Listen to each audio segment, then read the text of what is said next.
You are looking at Julian's pronunciation guide, where we look at how to pronounce better some of the most mispronounced words in the world, like this other curious word. But how do you say what you're looking for today?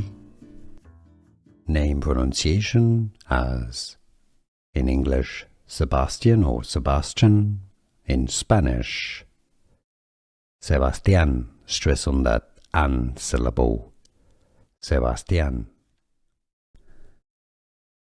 Name pronunciation as, in English, Sebastian or Sebastian, in Spanish, Sebastian, stress on that an syllable, Sebastian.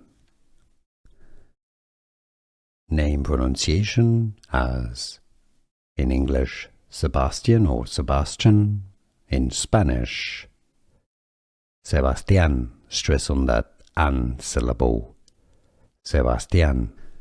Here are more videos on how to pronounce more confusing words and names too many mispronounced. Like this video if you found it useful. I appreciate your support. I'll see you soon and thanks for watching.